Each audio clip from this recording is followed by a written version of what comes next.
Not all compliments are good for you. In fact, some praise can be one of the greatest obstacles to spiritual maturity. Proverbs 26 and 28 describes a form of toxic validation and the harm it causes. A lying tongue hates those it hurts, and a flattering mouth works ruin. Why would the Bible use such strong words to define the actions of a lying tongue and flattery?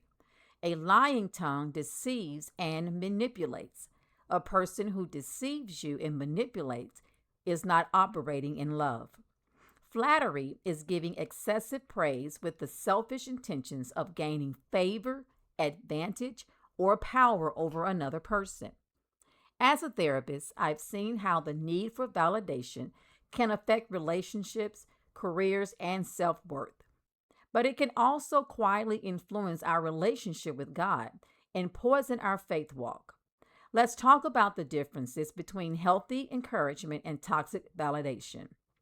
Toxic validation is a form of flattery. It manipulates the emotions.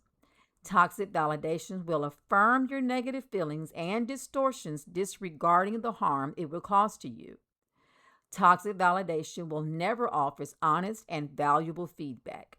Instead, toxic validation will agree with you regardless of your thinking errors. People who need constant approval, validation before they act, or flattery after completing certain activities suffer from low self esteem.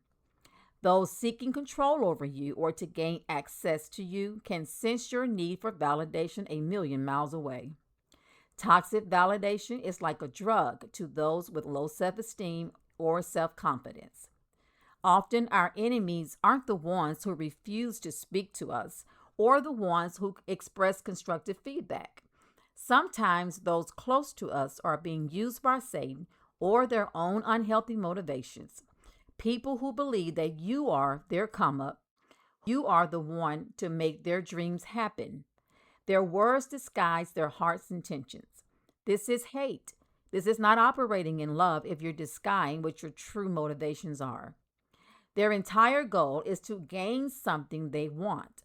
It can be as simple as being in your inner circle or watching you react to what they're telling you.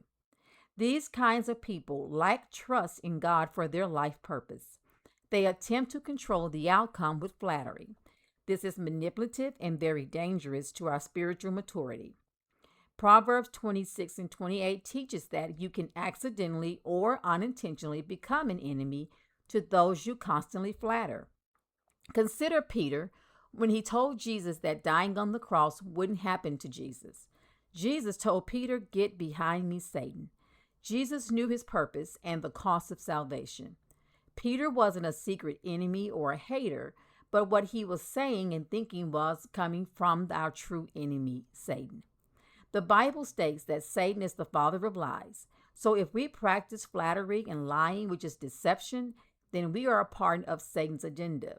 And we know that his agenda is to steal, kill, and destroy our faith and life's purpose in the kingdom building.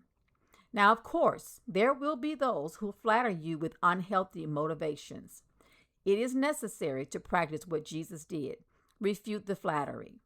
Toxic validation reinforces a person's thought pattern, which becomes the belief system. Once you have that belief system that is influenced by toxic validation, you will navigate your actions in that belief pattern. Our actions are critical in our faith walk. Our actions produce what we believe. If a person relies on toxic validation, he or she will operate in self rather than in Jesus. It is imperative that we guard against flattery. Don't act on what others constantly say about you. Either you don't respond to the flattery, or you can gently correct, or you can tell the person how best to communicate compliments to you. It is normal human behavior to desire acceptance and validation. Everyone wants to feel that they matter.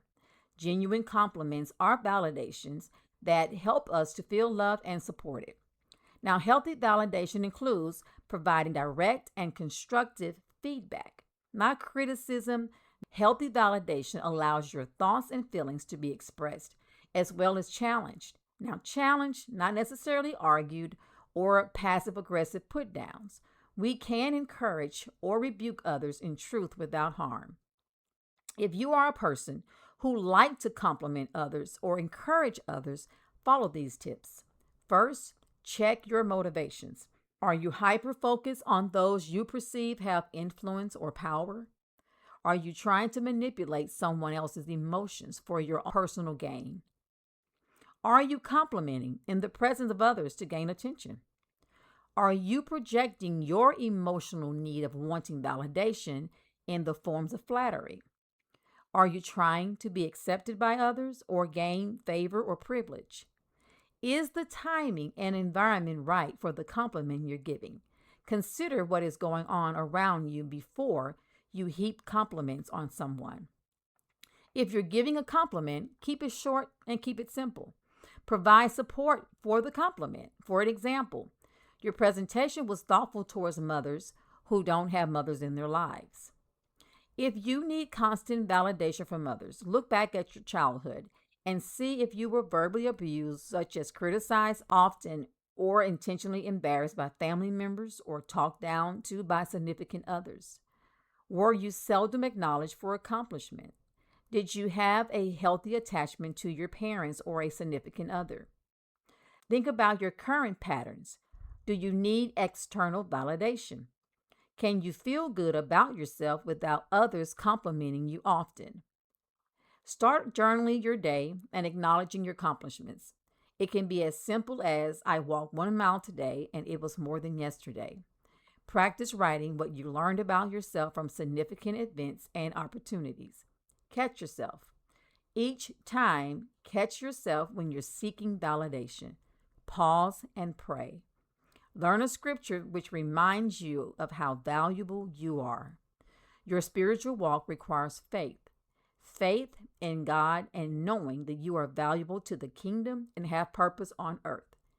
Before you decide to use a life of flattery and deception, remember Proverbs 26 and 28. A lying tongue hates those it hurts, and a flattering mouth works ruins. This has been another Skills for Living tip from the book of Proverbs by Extending Grace Counseling Services. I am Darlene Amos-McElroy, your host. Remember, small steps practiced consistently can create meaningful change.